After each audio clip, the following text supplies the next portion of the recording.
Président. Donc je voudrais chacun, en ses rangs, grades et qualités, pouvoir vous présenter mes vœux et vous remercier en tout cas de nous avoir invités à cette session.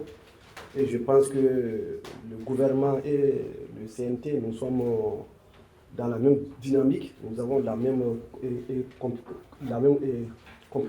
compréhension de ces documents, parce que ces documents ont été largement partagés avec vous, et je sais que la loi et le code ont été adoptés ici. Ça a été des moments importants, et il est toujours utile effectivement de rappeler le contexte dans lequel nous sommes, et qui nous a conduit effectivement à mettre ces nouveaux instruments en place.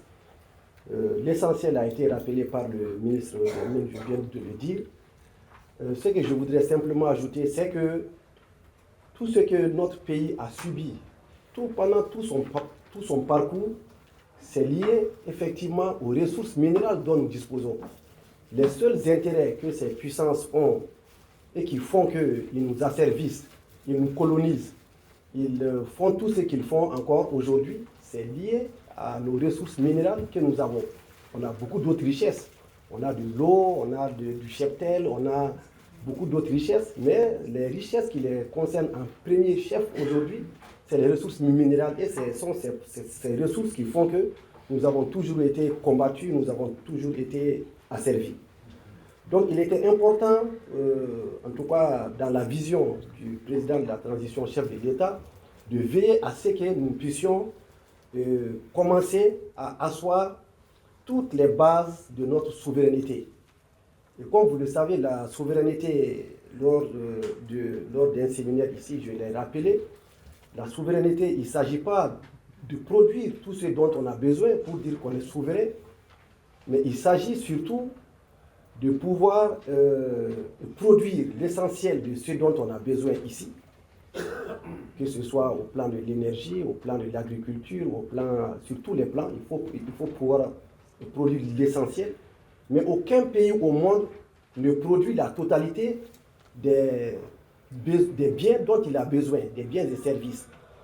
Donc il s'agit en second de pouvoir mettre des systèmes en place qui vont permettre d'amortir et d'assurer la régularité et la permanence de l'approvisionnement du pays. C'est ce qui fait que souvent on met les offices comme l'OPAM, comme l'OMAP, des offices qui ont pour objectif de garder des stocks de sécurité, qui ont pour objectif de réguler les prix de certaines denrées. Mais pour ceux qui ont la force, et ils vont jusqu'à utiliser, comme le ministre des Mines l'a évoqué, à utiliser la force pour assurer des couloirs d'approvisionnement sans l'avis de ceux à qui appartiennent ces ressources. Pour dire que la souveraineté, c'est aussi ça. Tout ce dont j'ai besoin, je réalise chez moi-même 60, 75, 80%.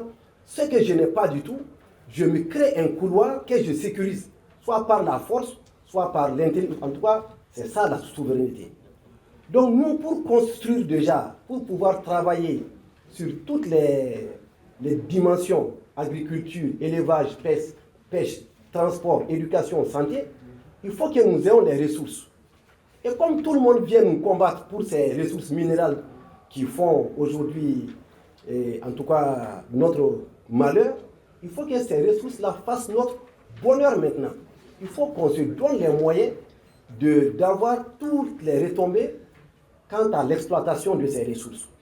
C'est pour cela qu'on a dit qu'il faut qu'on fasse un code de développement, un code qui va permettre au Mali d'avoir plus de retombées et de pouvoir contrôler le secteur. Donc l'objectif, c'est avoir plus de ressources, de contrôler le secteur. Pour avoir plus de ressources, il faut voir dans le code, avec l'audit des mines, tout ce qu'on a eu à évoquer comme sujet, c'est qu'il faut voir partout où l'État est affaibli dans le partage de la rente, il faut qu'on fasse l'équilibre. Ça va être expliqué par les experts. Et la deuxième chose, il faut que l'État même s'implique désormais dans la production. Ce qui nous a amené à créer la SOREM, la Société de recherche et d'exploitation, Et l'autre chose qui est aussi importante, il faut qu'on arrive à démocratiser les mines. Parce qu'aujourd'hui, le domaine des mines n'est pas du tout connu. Les gens, il y a peu de Maliens qui sont investis là-dedans, qui investissent là-dedans. C'est plus des sociétés étrangères. Nous les remercions, nous les félicitons pour en tout cas venir faire de l'investissement direct chez nous. Mais il faut également aussi qu'il y ait des Maliens.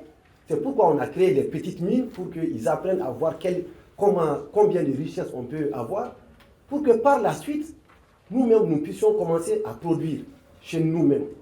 Et l'autre aspect, comme je l'ai dit, c'est de surveiller et de pouvoir contrôler tous les secteurs. C'est pourquoi on a mis dans le code des zones promotionnelles, des zones qu'on va garder carrément pour les générations à venir.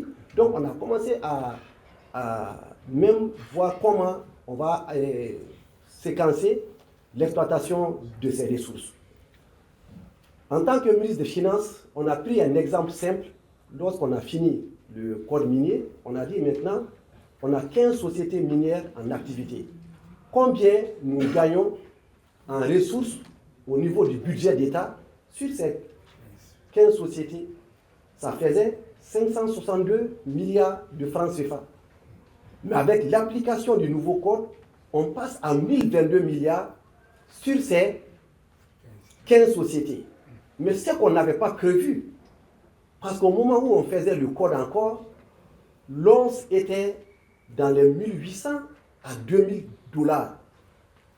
Aujourd'hui, l'once a dépassé 4500 dollars. Or, dans le code, on a prévu qu'il y ait des taxes variables.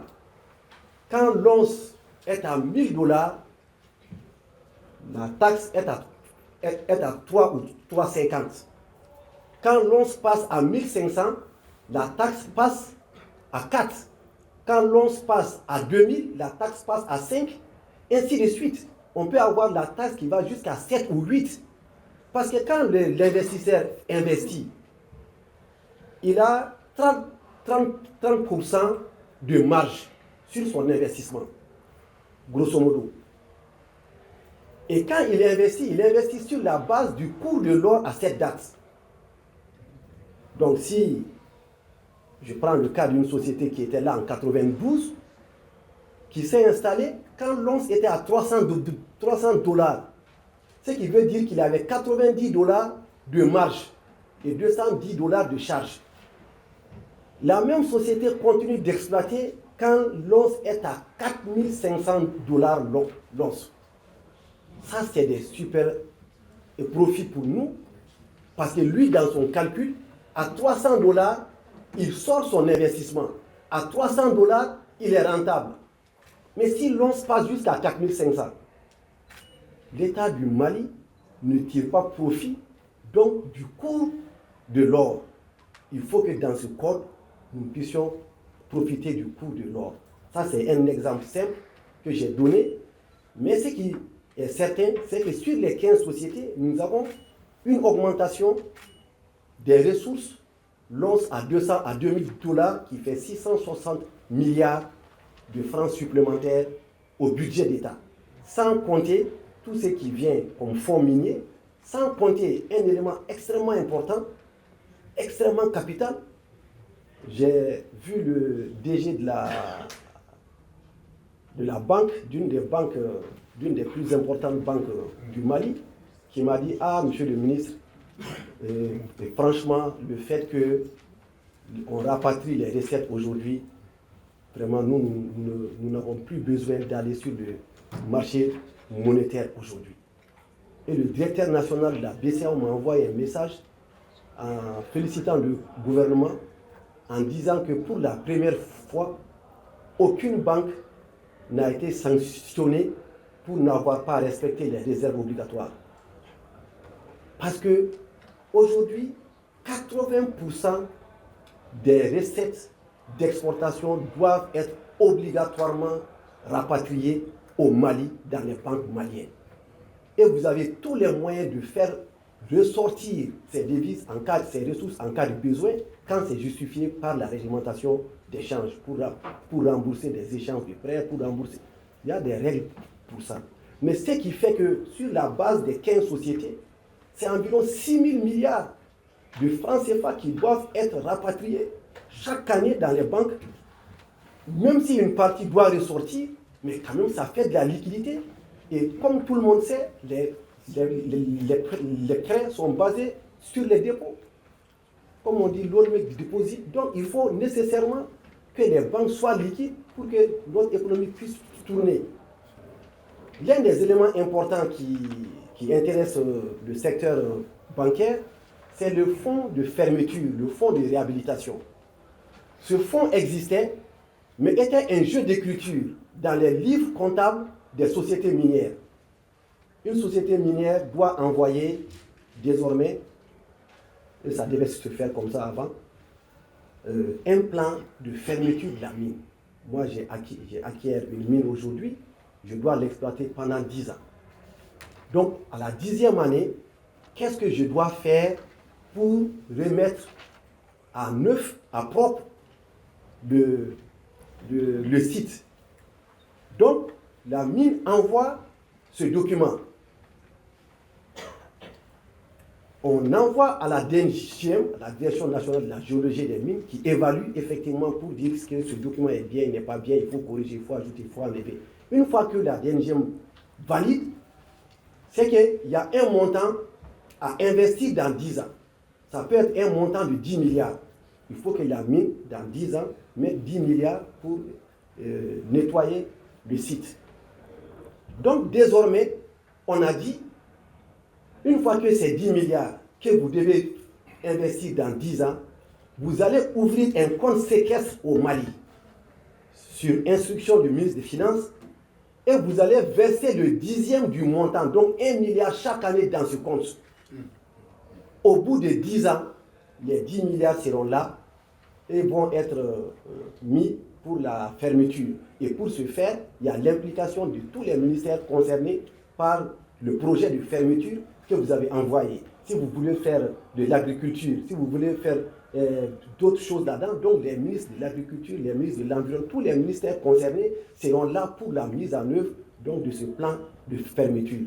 Ce qui fait que les banques aujourd'hui vont recevoir désormais des ressources pour permettre d'avoir notre souveraineté. Parce que sur la base de ces fonds, sur la base de ces recettes, l'État peut lever sur les marchés plus de 2 000, 3 000, 4 000, 10 000 milliards pour faire des investissements. Donc notre souveraineté passe par la maîtrise effectivement et par un meilleur partage de la rente minière. Donc il faut qu'on ait un meilleur partage, et c'est ce qu'il fait, et il faut qu'on ait une surveillance.